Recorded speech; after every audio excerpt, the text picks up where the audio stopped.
दोस्तों, नेपाल में तख्ता पलट की बहुत सी वजह बताई जा रही हैं।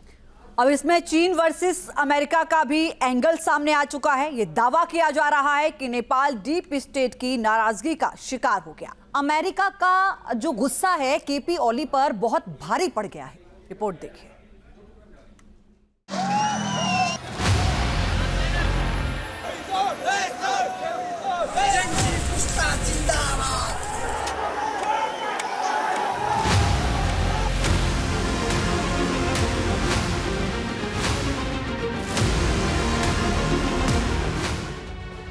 बीजिंग से लेकर वॉशिंगटन तक नेपाल के तख्तापलट का शोर है। मॉस्को से लेकर नई दिल्ली तक द बर्निंग नेपाल पर महामंथन का दौर है। नेपाल के तख्तापलट के पीछे कई सवाल सुलग रहे हैं। तबाही और बर्बादी वाले काठमांडू कांड के पीछे कई राज दफन है। नेपाल संकट को कोई ओली जिनपिंग के नजदीकी से जोड़ रहा है तो कोई डोनाल्ड ट्रंप के गुस्से का नतीजा बता रहा है, क्योंकि नेपाल पिछले 2 दशकों से चीन अमेरिका के बीच प्रॉक्सी वॉर का एक और मैदान बना हुआ है। नेपाल में लोकतंत्र लागू होने के बाद आई ज्यादातर सरकारें चीन समर्थक रहीं, जिसका अमेरिका ने विरोध किया और इस कारण नेपाल लंबे समय से अमेरिका और चीन के बीच जंग का मैदान बना हुआ है। भारत के पड़ोसी देशों में पिछले 3 सालों में बड़े पैमाने पर बदलाव देखे गए।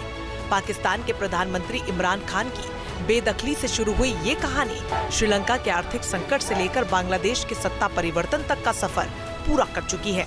अब इसमें नेपाल का भी नाम जुड़ गया है।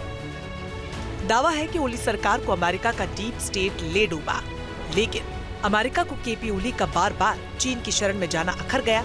हाल ही में चीन की मिलिट्री परेड में शामिल होना ओली के लिए बहुत घातक साबित हो गया। दरअसल 3 सितंबर को केपी ओली चीन की मिलिट्री परेड में शामिल हुए। जिनपिंग के साथ काफी मुस्कुराते दिखे, कंधे से कंधा मिलाकर आगे बढ़ते हुए नजर आए, कम्युनिस्ट विचारधारा को आगे बढ़ाते दिखे। फिर 4 सितंबर को ही ओली सरकार ने 26 सोशल मीडिया साइट्स को बैन कर दिया, यानी चीन दौरे से लौटते ही अमेरिका को बड़ा झटका दे दिया। अमेरिका की कई बड़ी सोशल मीडिया कंपनियों को ब्लैकलिस्ट कर दिया गया। नेपाल में 26 सोशल मीडिया साइट्स बैन होते ही अमेरिका में हड़कंप मच गया। राष्ट्रपति डोनाल्ड ट्रंप का गुस्सा 7वें आसमान पर पहुंच गया। फिर 5 सितंबर को सिलिकॉन वैली के सीईओज के साथ डिनर का आयोजन किया गया। ट्रंप के साथ टेबल पर कई बड़ी हस्तियां नजर आईं। डिनर में मेटा के मार्क जकरबर्ग से लेकर गूगल के को-फाउंडर सर्गी ब्रिन तक शामिल हुए। दावा है कि इस मीटिंग में ओली सरकार के रवैये पर सवाल किए गए। केपी ओली पर चीन के इशारे पर काम करने के आरोप भी लगे। दावा है कि बस यहीं से असली खेल शुरू हुआ। अमेरिका का डीप स्टेट ओली सरकार के पीछे पड़ गया। ओली सरकार को कैसे और कब गिराना है, जल्दी जल्दी इसका ब्लूप्रिंट तैयार किया गया। उन चेहरों को तलाशा गया जो जेनजी के आक्रोश को आकार दे सकते हैं। उन संगठनों को भी खंगाला गया जो नेपाल की दिशा और दशा बदलने की ताकत रखते हैं। दावा है कि 1 हफ्ते पहले बालेंद्र शाह ने अमेरिकी राजदूत से मुलाकात की।